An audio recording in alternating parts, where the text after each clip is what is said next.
ప్రతిపక్ష నాయకుడిగా ఆయన అయిన తర్వాత మేము ఇక్కడున్న చాలామంది ఆయనతో పాటు ఉన్నప్పుడు జరిగిన చర్చ కొంత విషయాలు చెప్పాలి అధ్యక్ష.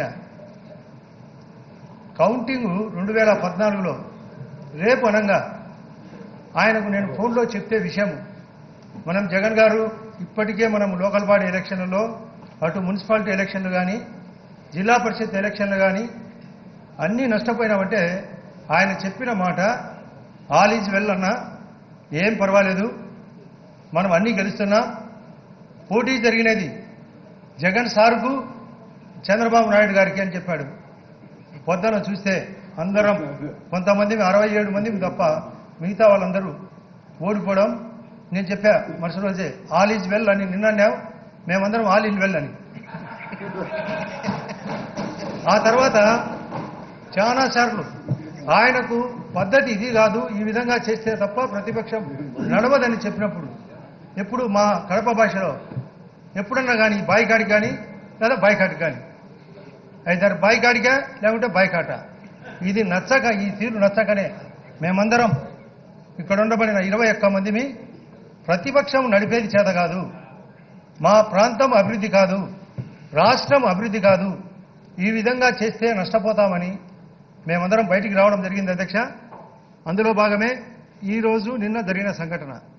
ఎప్పుడు ఆయన అంతే సాక్షి పేపర్ను అడ్డపెట్టుకొని మేమేందో డబ్బుల కోసమో పదవుల కోసమో సీఎం గారి దగ్గరికి పరిగెత్తినట్లు పేపర్లో రాయడం. మా ప్రాంతంలో మేము మంచి చేస్తే చెడ్డాన్ని రాస్తాడు, ఆయన ఏమి చేయకుండా కూడా అన్ని మంచి చేసినట్లు రాయించుకోవడం.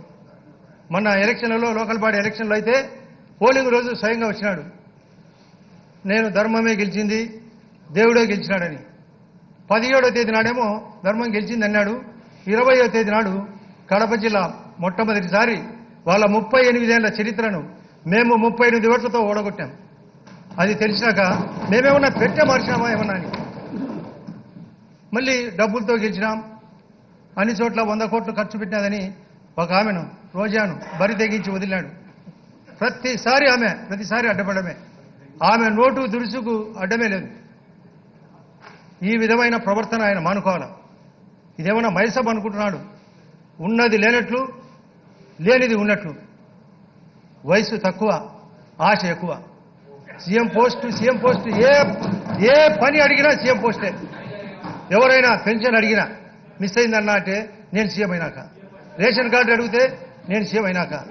ఒకనాడు ముఖ్యమంత్రి గారికి చెప్పా, ఐసీయూలో ఒక పేషెంట్ 3 గంటల్లో పోతాడన్నా ఏమన్నా సాయం చేయమంటే నేను 3 ఏళ్ల తర్వాత సీఎం అవుతా అప్పుడు చూస్తానంటే ఆయన ఏమన్నా సమాధికి ఏమన్నా సాయం చేస్తాడా అని. భార్యాభర్తలు విడిపోతే కూడా ఏమన్నా పంచాయతీ చేయమంటే అదే మాట 3 ఏళ్ళు అయినా కానీ. అంటే ఎప్పుడు ఈయన తీరు మార్చుకోవాలి. అసలు ఆయన ఉద్దేశం సీఎం కావాలా, సీఎం అంటే ఆయన చందమామ కథగా మార్చినాడు. సీఎం అంటే చీఫ్ మినిస్టర్ పోస్ట్ కాదు ఆయన ఉద్దేశం. పిల్లలకు అన్నం తినేటప్పుడు తల్లి ఏదో మాయమాటలు చెప్పి గోరుముద్దలు తినిపించేటప్పుడు చందమామ రావే జాబీలు రావే అన్నట్టు నేను సీఎం అవుతా. నువ్వు సీఎం అయ్యేది లేదు, నీకు కామన్ మ్యాన్ సపోర్ట్ లేదు, నువ్వు సీఎం అయ్యేది లేదు. అంతేకాకుండా ఆయన ఇప్పటికే అన్ని పత్రికలు అన్ని టీవీల్లో చెప్పిన ప్రకారం 1,00,000 కోట్లు సంపాదన నా అంచనా ప్రకారం అయితే వాస్తవంగా ఆ మాదిరి సంపాదించుంటాడు. ఆయనకు ఉండబడిన అహంకారం ఆ విధంగా ఉంది.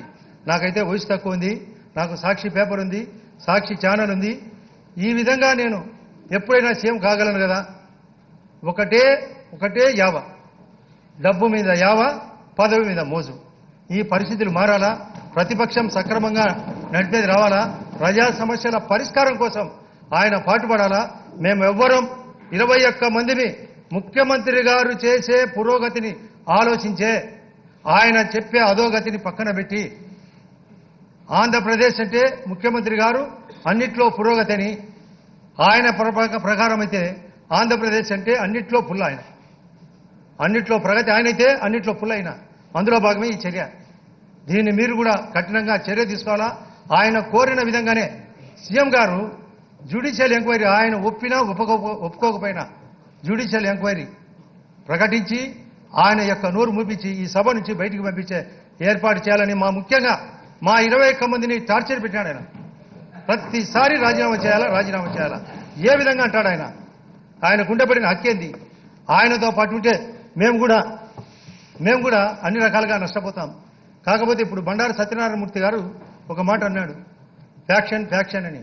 మేము మా ఏరియాలో ఎవ్వరము ఫ్యాక్షన్ చేసే వాళ్ళు ఆ విధంగా ఎవరో డబ్బుల సంపాదన కోసమో మరొక కోసమో ఎవరు ప్రయత్నం చేసినది వాస్తవం కాదు.